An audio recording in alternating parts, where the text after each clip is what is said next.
thing is to share my screen, so we'll try this next.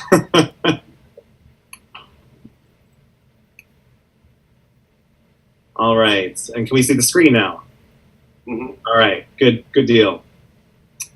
All right, so what I'm going to talk to you a little bit about is academic blogging. So this is something that I've always done some form of website throughout my career, even back in my master's program, which I got at Western Illinois in 2002. But something that kind of increased in importance as I became a PhD and I was working on my PhD. So to give you a little bit of my background and where I come into here. So my background is I've always worked in student affairs settings. I went straight through from my undergraduate degree into my master's in student affairs. And then I've worked primarily in residence life and academic advising over the course of about 15 years. Spent some time at institutions like Miami University, University of Alaska Anchorage, American University, Boston College, Fashion Institute of Technology in New York, and I'm sure I'm forgetting someone in there somewhere. But in addition to working as a professional, what I've done is created a successful side business in terms of speaking. So oftentimes I'll speak on a college campus about my research and my passion, which is technology and higher education and social media and college students. And so being online and having a presence as a blogger has really helped me not only with that business, but also just become a better writer and learning to write for different audiences. Because writing a blog is a very different experience than writing an academic paper because you have to write it for a much broader audience. So I wanted to share some statistics with you, and I'll go into that. Then I'll talk about some things related to successful blogging, and then give you some examples of stuff. So the first thing is these statistics come from a technology survey from Inside Higher Ed, asking professors, is social media a good way for professors to communicate with the broader public? So you can kind of see the distribution there, largely neutral, but some on either side, and a little bit more probably on the side of agree than neutral. And one thing to note about faculty social media usage is that it's largely determined by age. So you can see in this next set of statistics, and this comes from a Pearson study of faculty use of social media, those under 35 far outpace any other group in terms of their professional social media use. And you can see that the trends go down by age there. And so that's pretty common across all social media, not just faculty, but younger and younger faculty and newly minted PhDs are using social media more and more. And within that is blogging. So this next set of statistics, you'll see what professional sites do faculty use. These are back from 2012. I wouldn't expect them to be too terribly different, even 5 years hence. LinkedIn being the primary one, but blogs and wikis coming in second, right there, right next to Facebook, which would be probably pretty similar, podcasts, and then finally by Twitter. So being online, being an engaged professional is important as an academic. And so I know you're working on some blogs now. I'll show you an example of mine. This is mine, which I've developed over time. And I treat it more as kind of an educational portfolio. So in addition to the blog, which there is a blog section where I will frequently add content to, I also capture all the presentations I've ever done. I use it. I've also taught in the classroom a number of classes. And so I will use that as kind of like my, teaching portfolio, from my philosophy to any posts I have on my blog to all my different teaching experiences where I've taught, copies of the syllabi, course evaluations are even available on there. I make those publicly available, as well as any other professional development or certifications I've done with teaching and awards and recognition. As a presenter, and I present a lot, I just catalog all the different presentations I've ever given. So you can think of it kind of like a professional CV of sorts. Let's see if I can reload this. But as this is loading, things I'll put on there is copies of my slides. If there was a video taken, sometimes I'll have it available on YouTube. That's increasingly common at a number of different institutions and even at conferences where they'll videotape you. So when I have those, I put them up there and make them publicly available. And so this has really just kind of helped enhance my reputation as being knowledgeable about these topics. It's also helped me in terms of my speaking business, because then people could see examples of the things that I've done. And so sometimes I get the question, are you afraid that people will steal or share or take? I'm perfectly okay with that. Of course, I hope they attribute it. That's not always the case. But by and large, people will do that. And so I try to use this as really kind of my living resume of all the stuff that I can't fit on those few short pages that you're usually allowed, all goes within here. And then even links to articles, professional academic articles that I've authored, or book chapters, or links to Amazon where you can buy the book and things like that have also kind of go on here.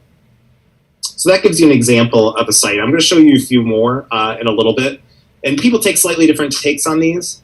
I would say, some will use just for presentations. They might not even have a blog portion. Some will have a blog, but maybe it's a little bit neglected compared to other stuff. And some just use it squarely for the blog. So it's entirely up to you how you wish to use it, whether you want to keep doing it after this course or what have you. So I'm going to switch over to just some slides that give you some ideas and things to think about on, how do I approach this? Why would I want to do it? I should say that these come from a session that was called Essay Rights. Hashtag Essay Rights is a hashtag commonly used by student affairs bloggers. When they share out something that maybe they've written, they use that hashtag so that people can find original content by student affairs bloggers. And so this session was developed with a number of different colleagues. For ACPA, we presented at ACPA, we also presented at NASPA. And what we did was we brainstormed what are 10 questions or 10 things that people need to think about if they're going to enter into this space. And so these are the 10 questions. Some of these may be more or less appropriate given the context of your classroom assignment, but they're all things you can think about if you want to continue this on further. So the first thing is, what's your niche? What's the area of focus that you're passionate about? What do you want this blog to be about? What are people even interested in reading? So in some cases, if you're doing research or you've written some things, you have to think about what's going to be this niche of why people would want to seek it out online. Some folks will intentionally keep it more academic. Some will hope to make it more popularized so that it could be read almost by anyone. And that's usually sometimes the mission of academics, right? Is, okay, we do all this knowledge, great, we can put it in an academic article, which is accessible in a library and maybe people can't even understand when they read it. How can we get this out and make it useful? And so a lot of folks will determine that as their niche. My niche is social media and college students, which is a very popular topic, so it's very easy for me to adapt that to a popularized audience, because everyone seems to have some kind of entree into that topic. But figure out what your niche is, because if you want to become an expert or have a specialty or be known for something, that's maybe what you want to focus all of your blog content on. The second part is, what is your brand, your identity, or even perhaps your tone? What is it that you want to be known for? So if you figured out your niche, who is this person that I'm reading about? What do they do? There's a lot of people, in my case, there's a lot of people that talk about social media, but there's not a lot of people that have a PhD and did research in it. And so I try to present a more authoritative identity online as being an expert in it and someone who's done research in it. And that's how I try to reflect it in my posts. So when I say a word like brand, which sometimes can rub people a wrong way because they think of a brand as being something that's maybe fake or things like that, it's really just your expertise, your niche. It's what people care about, what you're known for, and it's you. So it doesn't have to be overly glossy or commercial or feel like you're not being authentic. Figure out what it is you want your voice to be. What opportunities are you perhaps seeking? So I mentioned that I do independent speaking and consulting. So I know that when I post, I want to put things out there that kind of help the audience that might want to have me come speak. If that's not your goal, perhaps your goal is just to share it widely. That's perfectly okay if you don't have an end goal with it.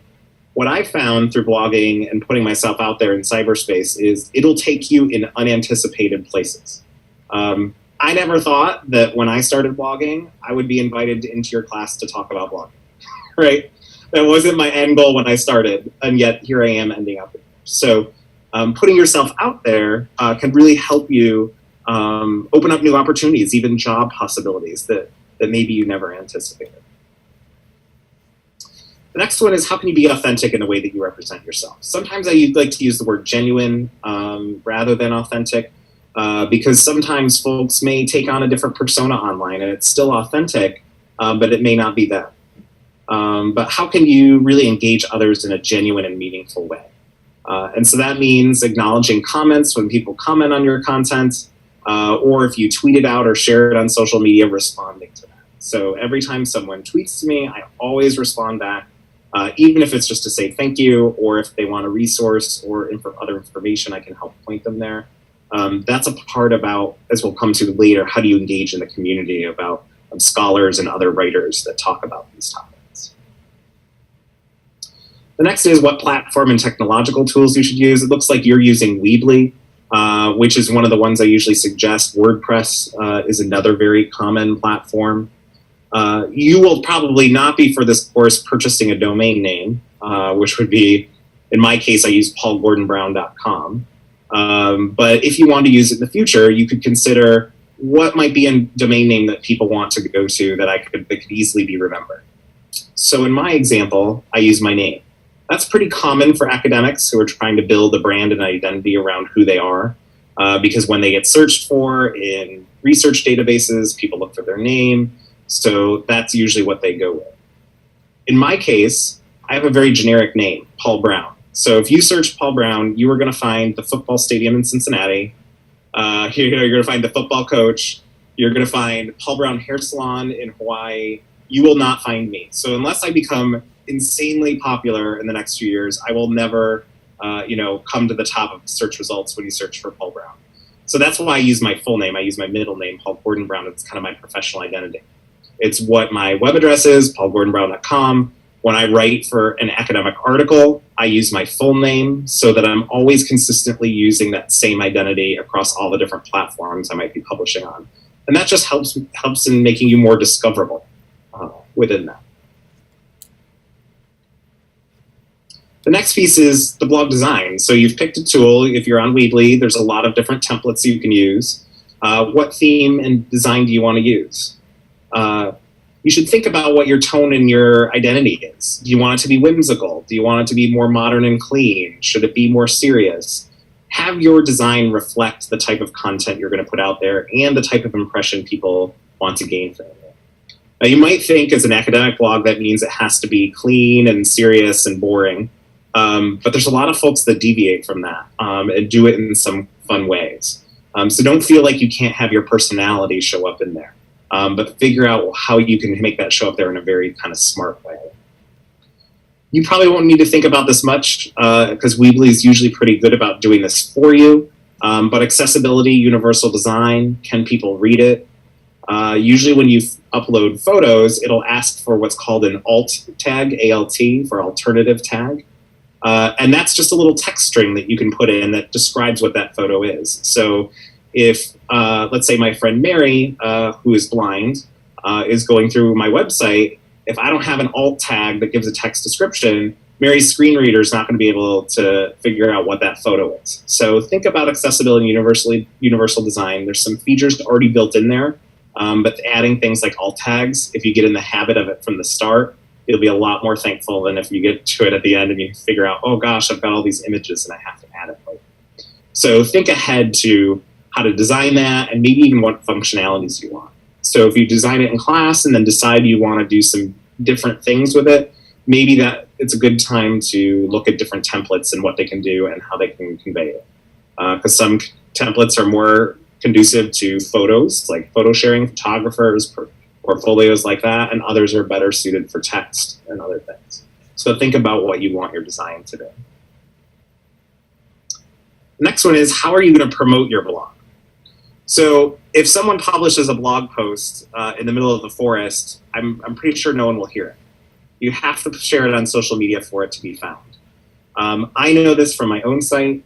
If I just publish a post, people won't even know that it's there. They'd have to physically go to my site, check it out, happen to stumble upon it. But social media and sharing it on Twitter or Facebook or LinkedIn, or any of the other networks is the best way for these posts to be found. You can share with your family and friends, other people in your network. And so think about how are you going to promote that and put it out into the space after you publish it. If you're using Twitter or even some other social networks now, think about appropriate hashtags that you might want to use. So different higher ed communities will use different hashtags. Hashtag just plain higher ed is one that's common amongst higher ed circles. Hashtag SAChat is one that's common amongst student affairs circles. But there's even more kind of micro level tags that you can use. So hashtag ResLife is for people that work in a residence life sphere. Hashtag WLSalt is for focusing on women's issues in higher education. There's a number of different tags that you can use, and all you have to do is try to find out what are those ones that communities often use. You know, there's a student activities one, there's an alumni networks one, there's financial aid ones, and things of that sort. So think about how you're going to promote that and put it out after you publish. Another thing to think about, and this will probably go beyond the confines of what you're doing in the class, is how can you unify all of your digital presences, and do you want to?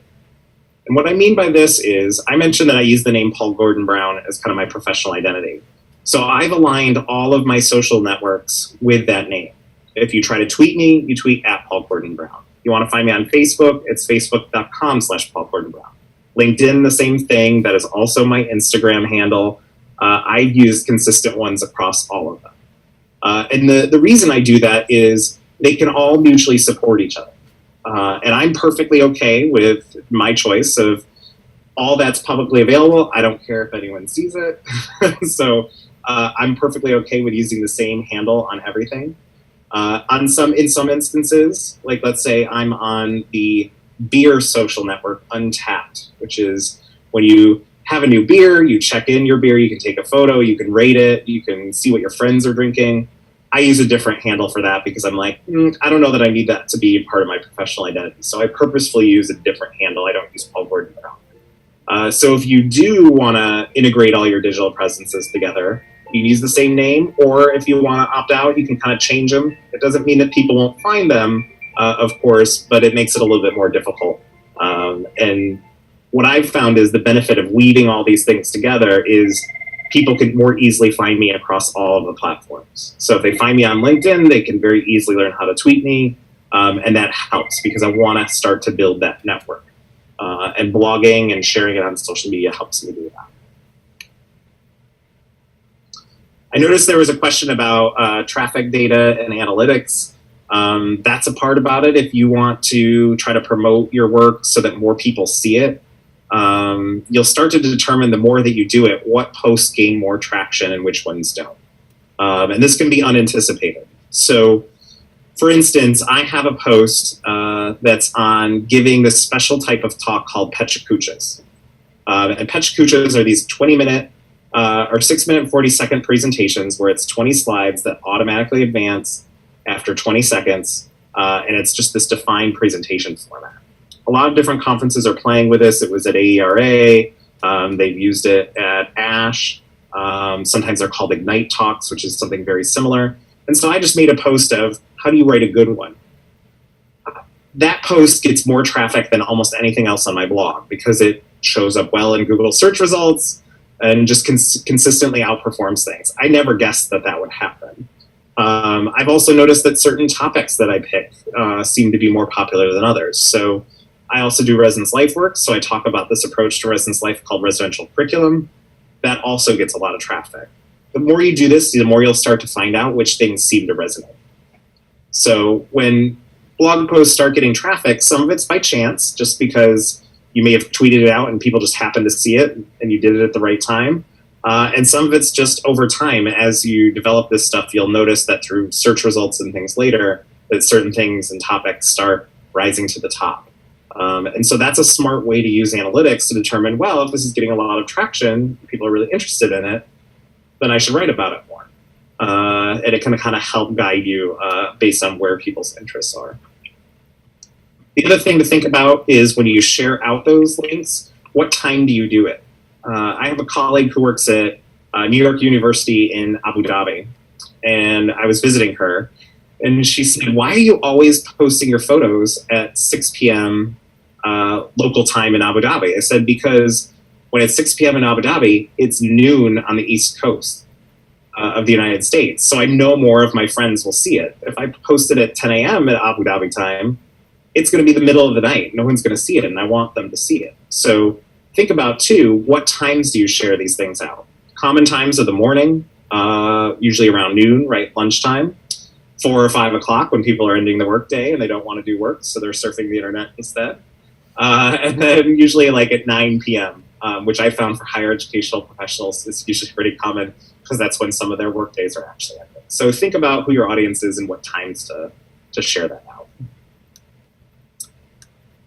I think we are number 9. How can you responsibly write, cite, and give credit? And so this goes beyond what you'd think about it in the academic sense, but includes it. So if you're using academic, literature, you can cite that.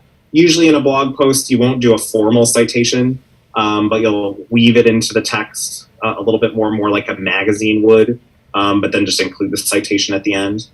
But also sometimes you'll be working off of what maybe other writers have said, so other blogs. So give those people credit. Share what they wrote, promote them. When they write something or someone of your classmates writes something, send that out over your social media channels too. What you're really doing is creating this community of writers. It's an academic. The other thing is be familiar with Creative Commons licensing. And if you go to creativecommons.org, this is a licensing scheme that allows people to share photos, videos, music. Usually it's visual media with a license that says, sure, go ahead and reuse it and change it and make different versions of it. However you want, just give this kind of credit. And so Creative Commons is a very useful way of understanding how does copyright work on the internet. And it was really all developed in response to how do we do that when information is digital. The final one on here, how can you engage the community? How can you engage in conversations that arise? Occasionally you'll also get negative comments, critical comments, and figuring out how to deal with that constructively and not to take it personally is an important part of putting your work out there. I would say that was one of the most valuable lessons I just learned from doing my PhD, period, right? When other classmates review your work or other academics view it and they give you feedback, learning how not to take that personally when you've invested so much time in it is an important skill. And so think about that when you're putting yourself out publicly through blogging, because it'll happen a lot more frequently because so many different people can engage on it. And so those are the 10 things that I kind of want to just highlight for you in regards to academic blogging. Really, when you're engaging this, it's about developing a network. So PLN, Personal Learning Network, or sometimes called the Personal Learning Environment. These are used in digital spaces as terms of how do you create, through disparate sources, blogs, websites, videos, people that are part of, your passion area and what you can learn more from.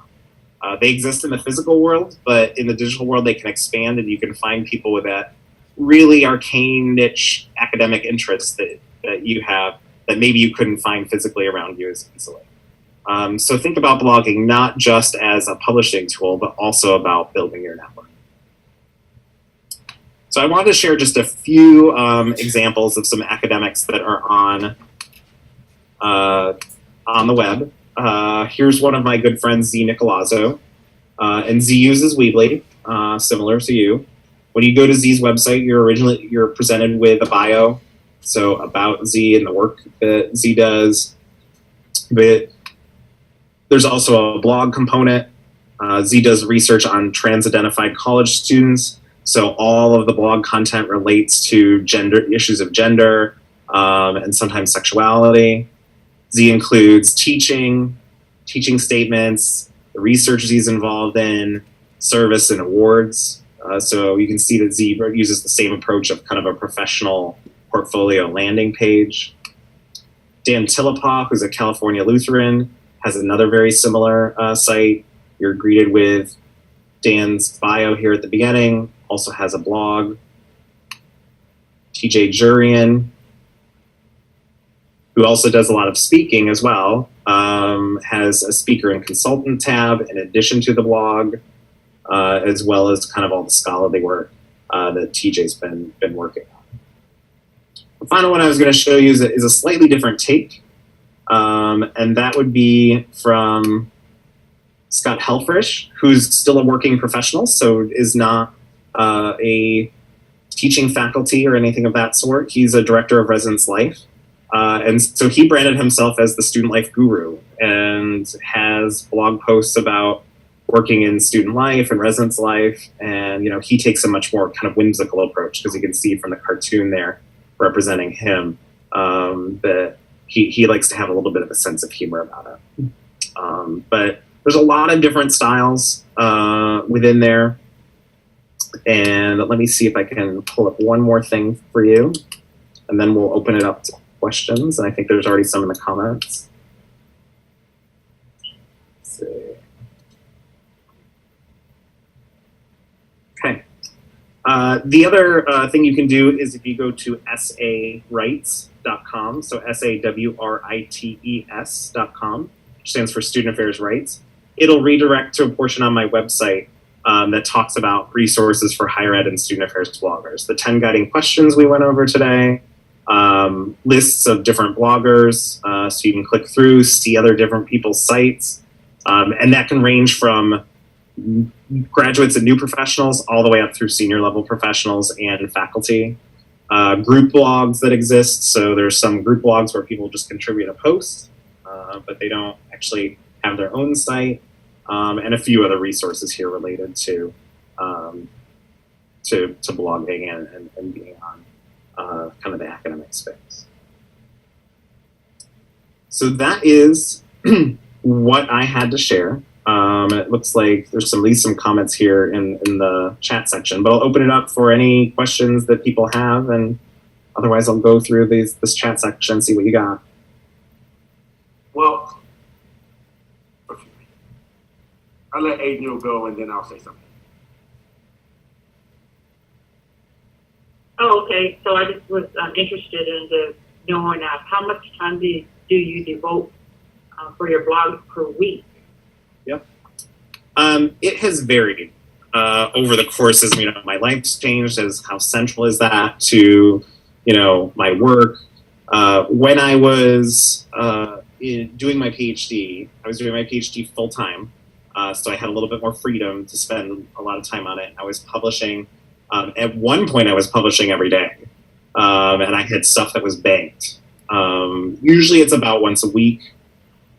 And what I will do is, when I have a little bit more time, it's kind of my hobby. I'll write a whole bunch of posts, I'll have them ready to go, and then I'll just release them once a week over time. So I'll always be kind of working ahead from where I am, which is a smart.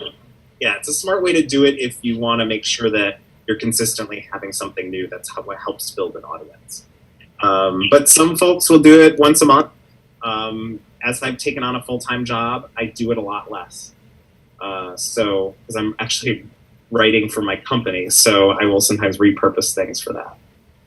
But that's how often I would do it. The other thing that I've used is old papers that are just sitting around from my academic work that are never going to be published formally in anything.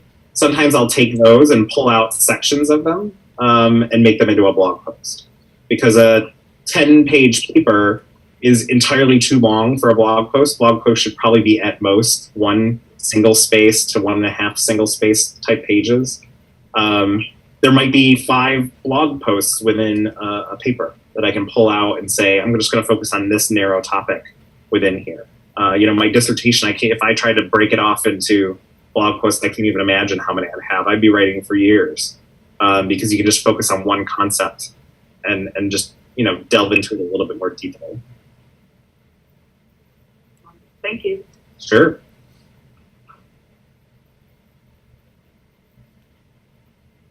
One of the questions in the chat box is, do I podcast? Would I consider that type of blogging? I have not done my own podcast before. I've appeared on other people's podcasts. I do have a colleague, Josie Alquist, who is doing a podcast every single week. And so those do take a lot more time. And so folks that want to get engaged in that, it usually requires much more startup time and figuring it out. And, how do you handle video and how do you edit it and get it up? So there are folks that do that, but there is a kind of a learning curve associated with that that's higher than what blogging would be. So I haven't ventured into that space yet. So, Paul, what we're going to do is we have 1, 2, 3, 4, 5, 6, 7. We have 7 students.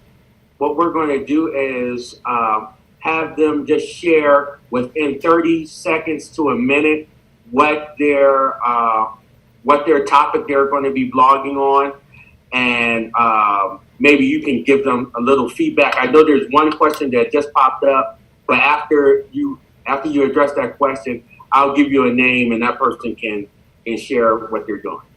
Great. Yeah. The question was, how did you start getting involved in did you start getting involved in an online community? For me, a lot of it happened starting through Twitter. Academics tend to be on Twitter quite a bit, more so I'd say than other platforms.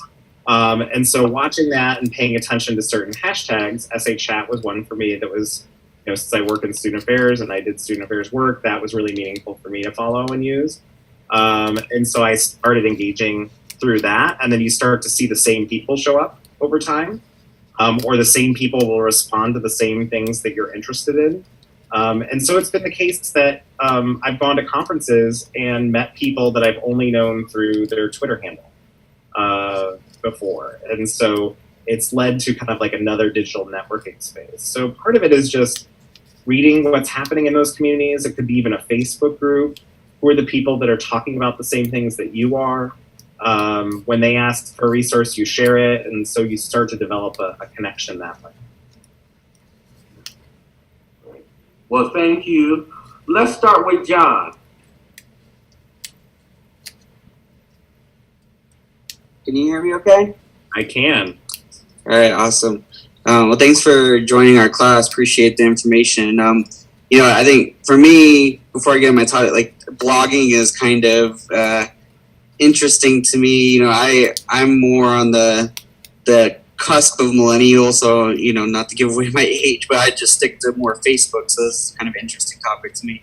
But my topic is looking at faculty development and more use of principles of adult learning and just how administrators can support that versus typical classroom tools and technology, or more of the lecture style, and moving more towards online education for that. So kind of a broad topic, but a lot of information out there. Yeah. So one thing I may do is focus in on specific strategies, right, for teaching or what can be done.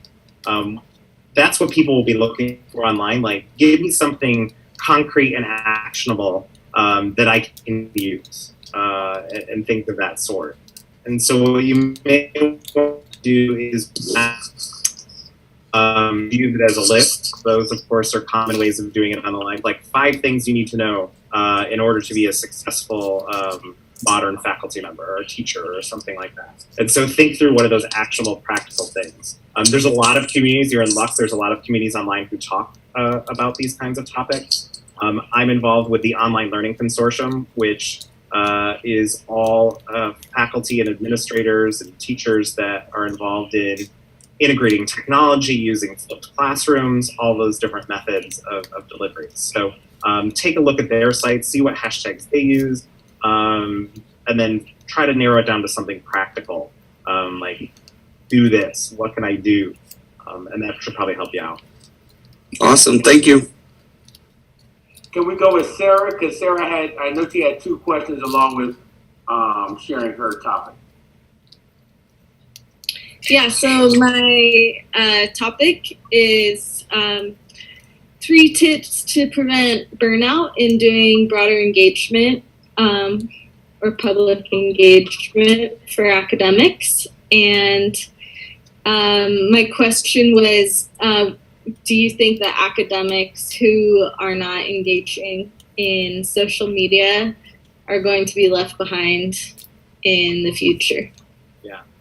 So with your topic, I think the fact that you're like 3 tips, 1, 2, 3, that's a great approach. There's a reason why you find so many articles that are like 10 ways to organize your life or 50 ways to do this, or they always start with a number, is because those actually tend to be put on more frequently.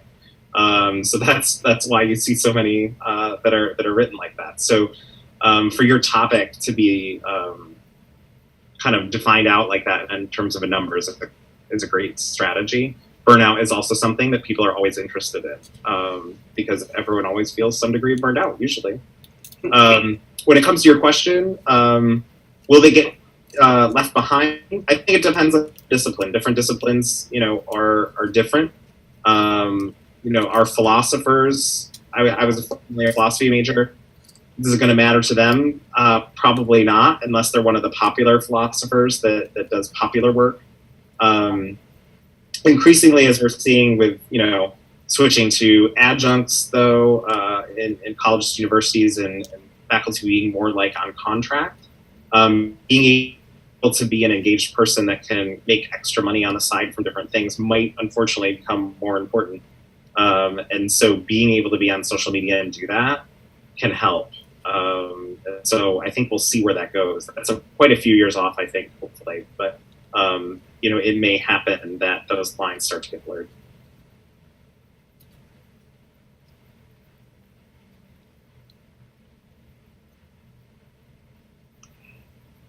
Thank you. Lulu? I think you said Lulu, is that right? I did. Okay, yeah. So my research topic is tapping into intrinsic motivation in STEM education. So taking a look at how we can internally reach that internal desire or motivation to pursue STEM fields. Yeah, a hot topic. Folks will search for content on STEM all the time. So, using that word STEM and making sure that you use that frequently within your posts so that people just know what it's about. Also explaining it if someone doesn't know what it is, but likely you're talking to a niche audience that's going to understand what that means. You did kind of highlight, I understand what intrinsic motivation is, but other folks might not know it by that term, right? So are there also more popular terms if you're wanting it to reach different audiences, is intrinsic, how many different ways can you say intrinsic motivation? Are there different ways? Yeah. So try experimenting too with some different ways to state it, because that might help people understand. Because if I use, that's not a very jargony academic word, but there certainly are ones that are even more jargony. And jargon is something you want to be mindful of when you're blogging, is you want to try to stay away from it, or at least be able to explain it so that people know what it is. Right? So if I said existentialism, that's probably not going to be a very popular blog post amongst a wider audience, which is fine if that's what your goal is and your niche is. But if you wanted to reach other people, you want to use a different term than existentialism. Okay. Thank you. Yeah. Angel? Okay. So my topic is learning and teaching the Nez language through our Coyote story.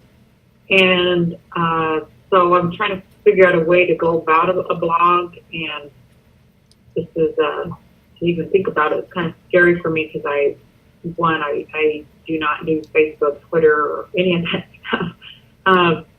But I'm thinking about, and I don't want to cause controversy, but I'm trying to think of a way to engage conversation.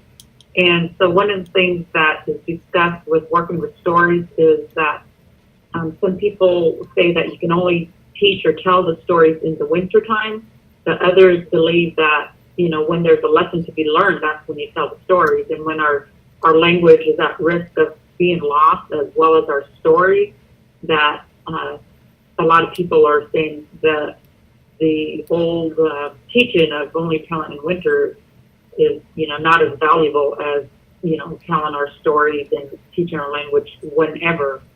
And so anyhow, I'm thinking about, I don't know, I don't want to cause controversy, but it is a controversial area that needs to be discussed. So I'm trying to think of some way to wrap around how I'm going to cover my my blog through my topic. And I guess another thing I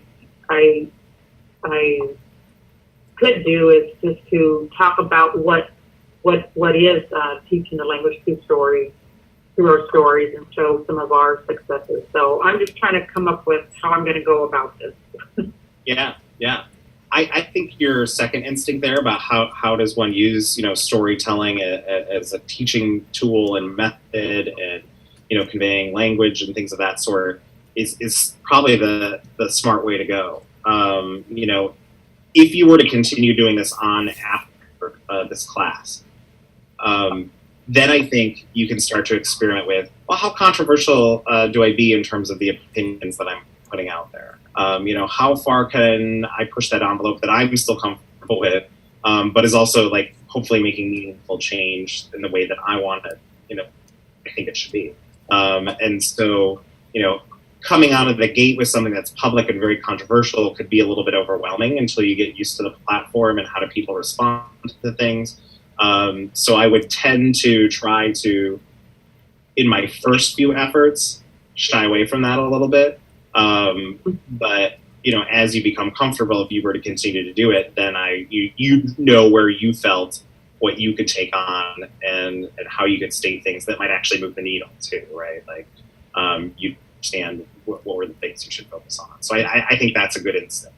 It also depends on, do you just want to talk about storytelling as, an educational medium in general, which broadens it outside the scope of what you're talking about, but almost anyone can have some entree and that does any kind of teaching for whatever purpose. So, that's, I think, where you make that decision point is, there's reasons you might want to make it more narrow. There's reasons you might want to make it more broad. Well, what are your goals? What's your end goal? Okay. All right, thank you. Julie?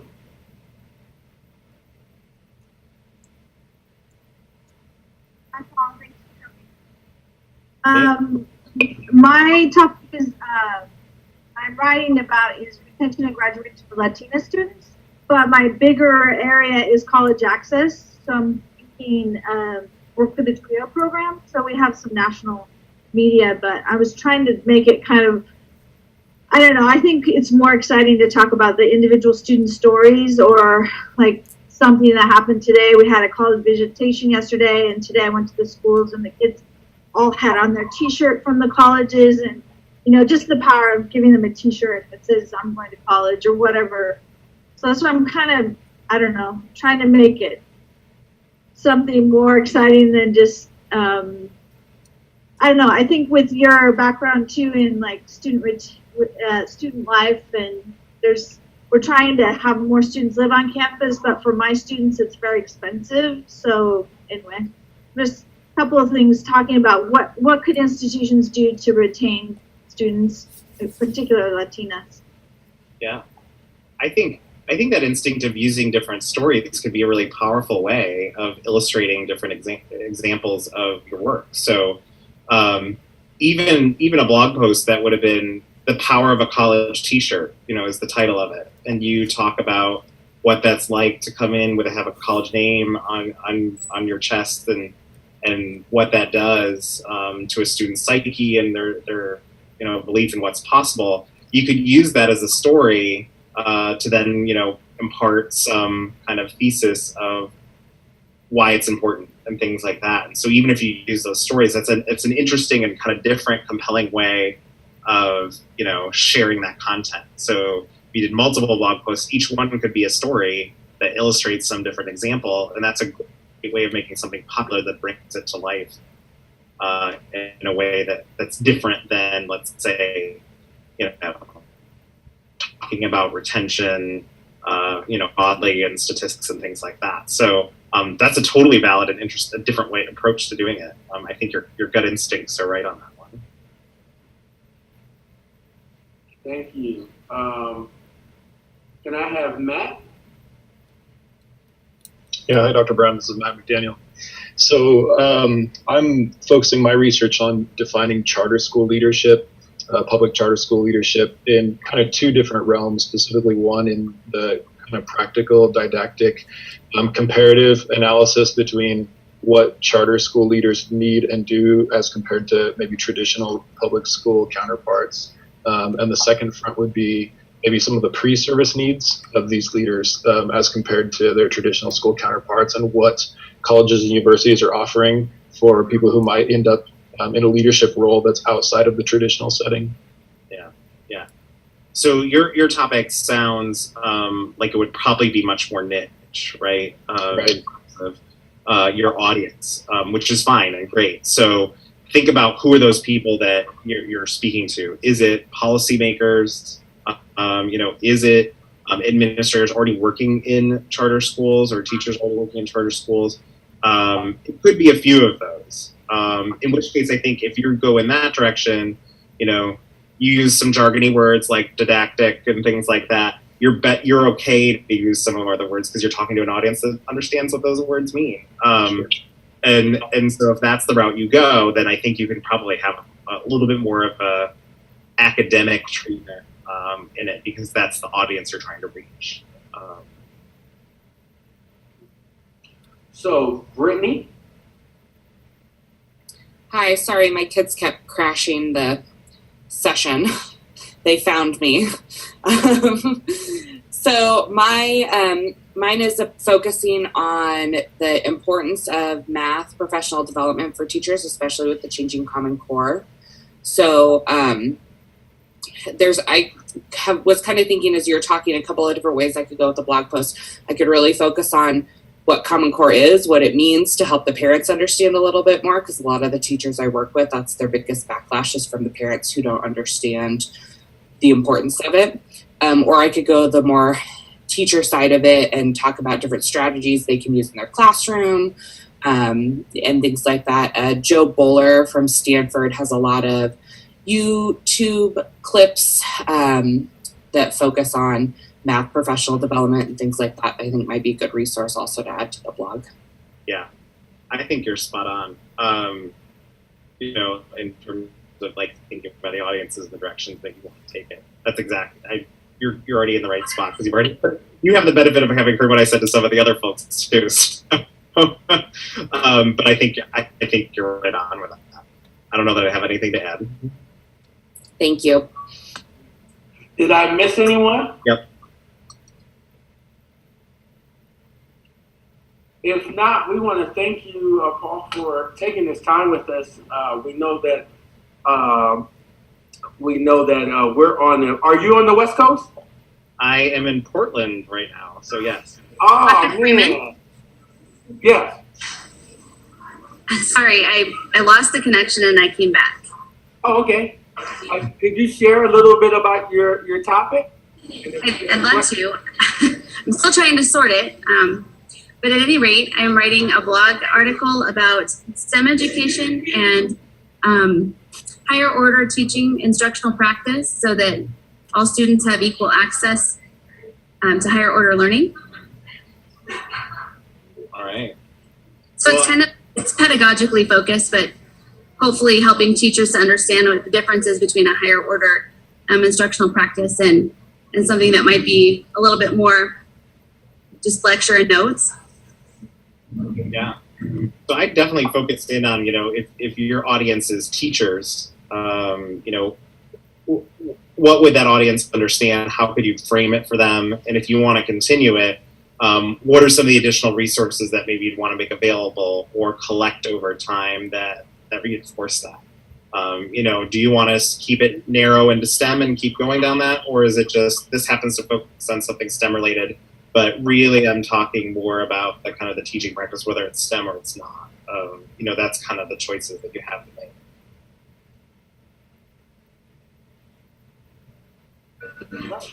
For that. I think that the more I've researched, the more I've gotten, I'm having a hard time thinking about it, but the more I'm convinced that the higher order pedagogies are important for every single discipline, not just STEM, but my PhD is STEM instruction. So I'm focused that direction, but I'm passionate about it being applied in all disciplines.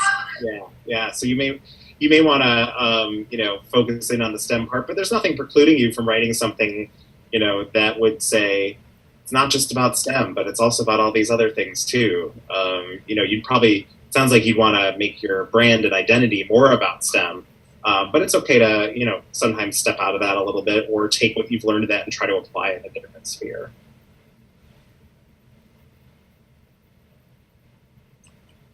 Well, is there any last questions?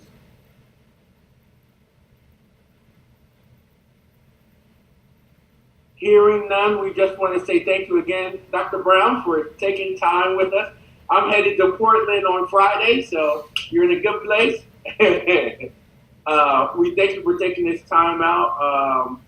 And hopefully at some other point we can bring you back again to add a little bit more about, and share a little bit more about your area of expertise. Awesome. Thank you so much. All right. If everyone else could please stay online.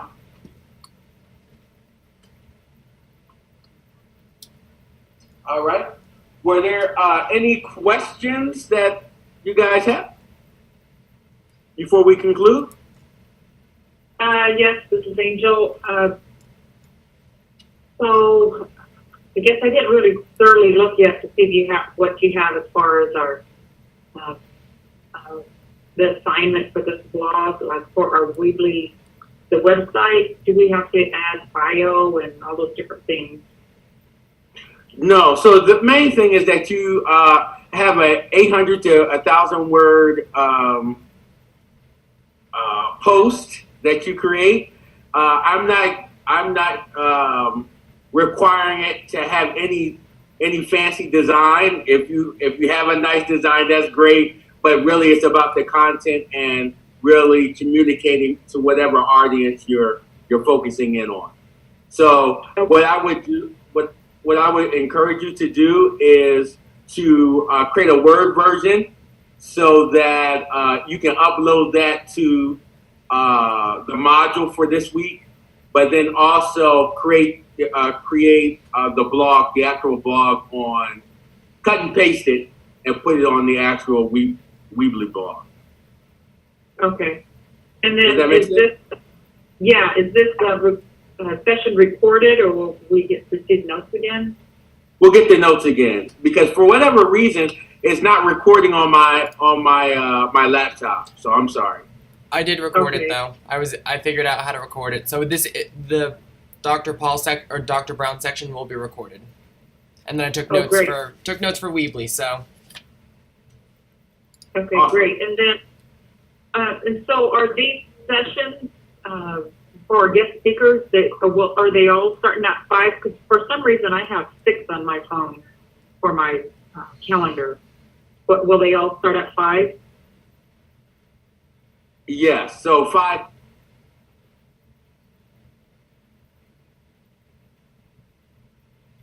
Okay. So if you're on mountain time, it would be 6. Okay, maybe that's where I was getting confused somehow. But okay, 5 o'clock for me. Thank you. Yeah, but I think this is the last one. This is the last one besides our final presentations. So we're moving along. Do you have a date and time yet for the final presentations? I'm thinking it's that first week of May. The first week of May. I have to check with Steven. Is that about right, Steven? Yeah, that's. Let me pull up the syllabus really quick. We can't hear you. Oh. Sorry, muted my mic. Let me pull up. That sounds about right. What do we have right here? Week 16.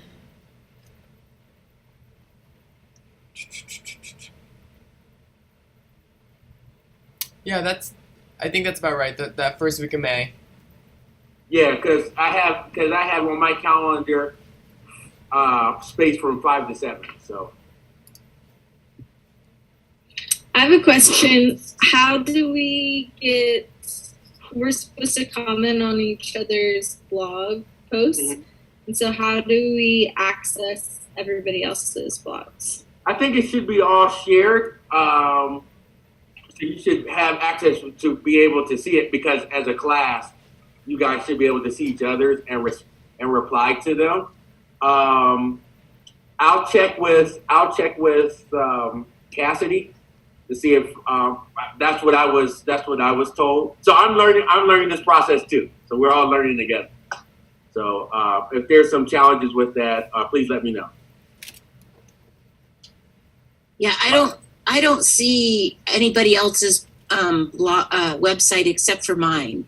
Okay. Yeah, so we might need to figure out how to. I'm wondering, is she when she opens up the settings to make them public instead of private? I'm thinking that we might be able to see them then. I don't know. So we'll work on that. We'll work on that. I'll see her in the morning, and so she'll help me navigate that. So with the blog post, basically all we're doing is one blog. One blog. That's it. It's nice.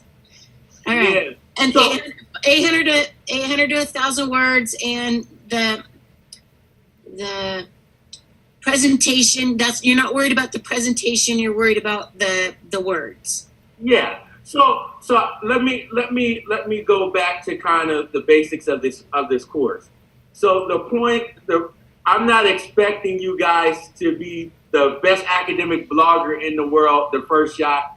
I'm not expecting you to be the best review article writer in the first shot, or what's one of the best person that ever wrote a press release. But what we're trying to get you to do is see that there's different types of academic products that you can create. So when I was coming through my program, the focus was more on preparing people to become tenure track faculty members, right? And what we find is that everyone doesn't want to become a tenure track faculty member, or those that want to be faculty members may not, it may serve as adjuncts but have other kinds of jobs. And so you may decide the position that you're in an administrative position, but you may be asked to develop a policy report. You may need to work with the media, so you need to know how to develop a press release, those kind of things. So this is just to kind of expose you to different types of academic products that you can get information out to various types of public. So that's really the point of these exercises. I hope that's coming across to you guys. So other questions or comments? If not, next week you can begin looking at the video by our communications person at the university. She has a YouTube that we have posted for the press release to give you some ideas and guidelines on developing effective press release. And we're going to apply the same topic you've been working on throughout the semester. You're going to apply to this press release. So now you can talk about it in an even more concise. And the good article is that you start out large, and then you can kind of narrow down into smaller things. Instead of you doing a whole bunch of small things, and then all of a sudden I'm asking you to write something 25 pages, this long thing. You start out a little larger in the beginning, and then you do some smaller things. So I didn't want you to burn out at the end. All right, any other last questions? All right, well, you guys have a great night, and if Stephen can stay on, it'd be great.